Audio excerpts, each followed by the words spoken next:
This is Breakfast with Stephen and Anne. Yes, let's take a look at today's front pages. Wish you weren't here, jokes the Daily Mail, as a 7-hour gridlock at Dover ruined the start to many families' holidays yesterday.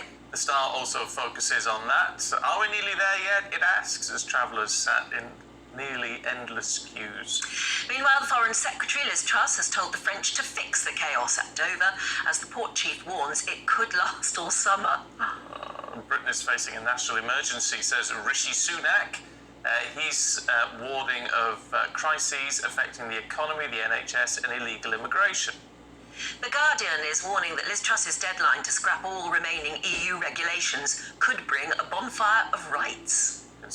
Liz Truss's tax cuts could mean Britain face interest rates of up to 7%, according to her economy guru.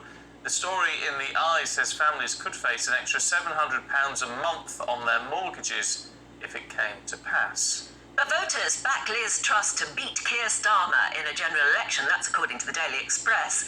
A poll last night gave her the edge over the Labour leader as to who would make the best Prime Minister. But they would, wouldn't they, in the Express? Yeah, I guess so. Sales of London's priciest homes have hit their highest ever levels this year, according to the FT. 294 properties worth £5 million or more were sold in the 6 months to June. And if that hasn't cheered you up, let me introduce you to the people who are going to help us look through the papers now. Former editor of the Daily Star, Dawn Neeson, and the deputy editor of Spiked Online, Fraser Myers. Good morning to both of you. Good morning. Because otherwise you could be so dismal after hearing some of those We're here to cheer you up. Oh no, we're reading the papers. Oh. Yeah, I know. Yes. Travel chaos and Thanks. Yes. Good morning, Steve. And yes, let's talk. The papers today, like, it's either politics or travel chaos, isn't it? And there is nothing in between. There's no fun stories at all. And we have done one inside for you later, but we're not doing that. We're doing the front page today.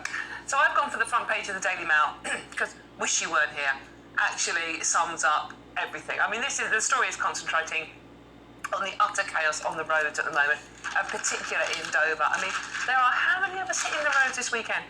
18.8 million people are hitting the roads today and tomorrow.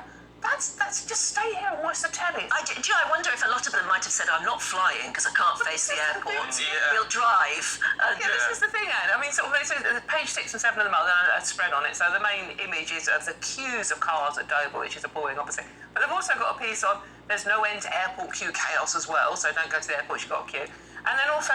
train strikes. And there's a train strike coming up next Wednesday and Saturday. So really, whatever you do, you're doomed. But I mean, obviously, as you've been saying so eloquently, the travel chaos at Dover, this is the start of the school holidays, right? Families are desperate to get away, and kids sitting in these cars. I mean, the Daily Star's front page is quite fun with it. You know, are we nearly there yet?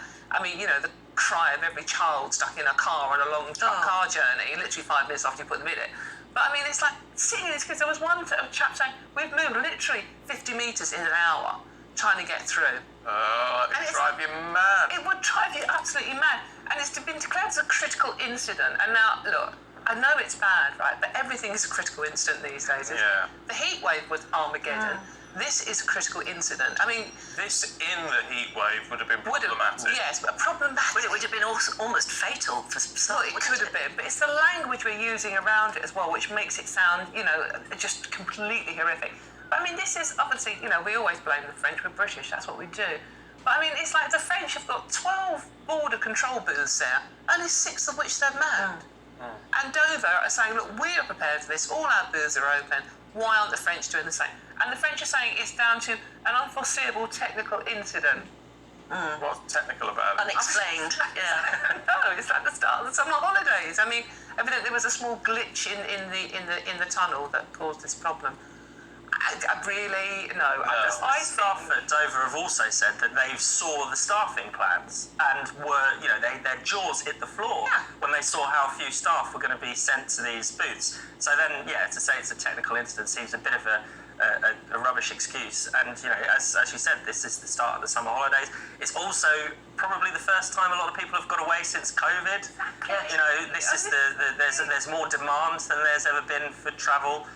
This is going to be, even if you take away, you know, the people going abroad, this is apparently going to be the biggest, busiest day on the roads for over a decade. Yeah, I mean, what I don't understand is why is the French border at Dover? Why isn't it at Calais?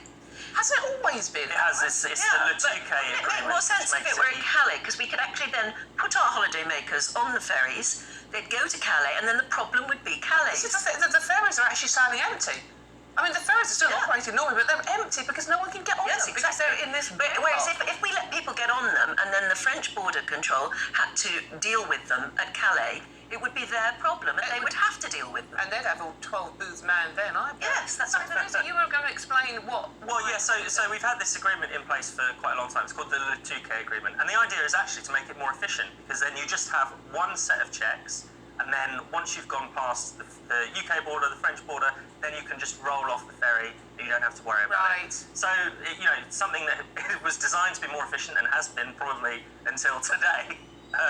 It's now breaking down. Do you think there's a tiny bit of the French going, well, you did Brexit, this is our way of getting you back? Tiny bit. That's what everybody thinks. A lot of it. Well, The border staff at Dover are saying that the French are being overly officious despite having so few staff. So yeah, maybe there's a little bit of that.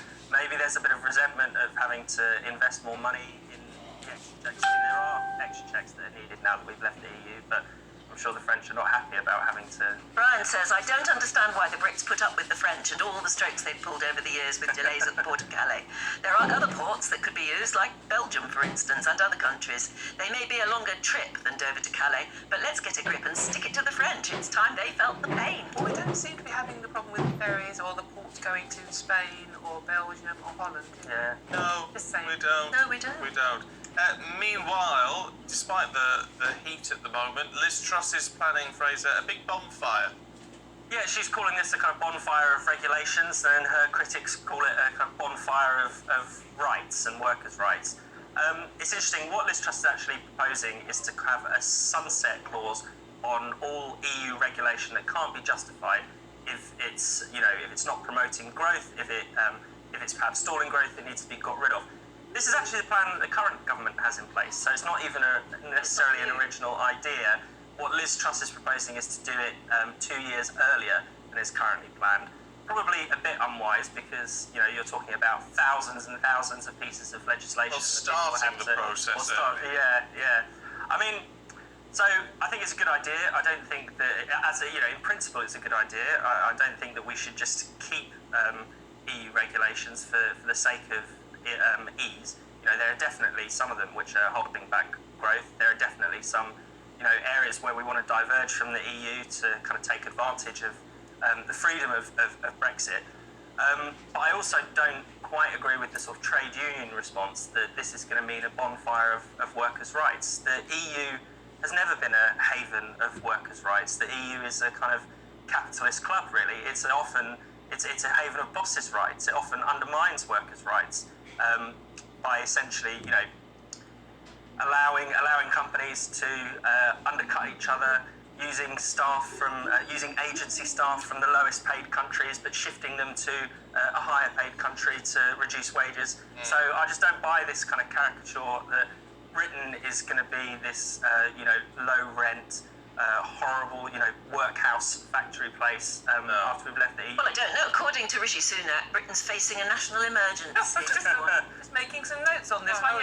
How is being this negative good for leadership? Yeah, it's an odd thing to say. Actually, you've just done my paper review of it. Oh, that's exactly what I was saying. It's the front page of the Times. It's an interview with Rishi Sunak, dishy or fishy, depending on your point of view.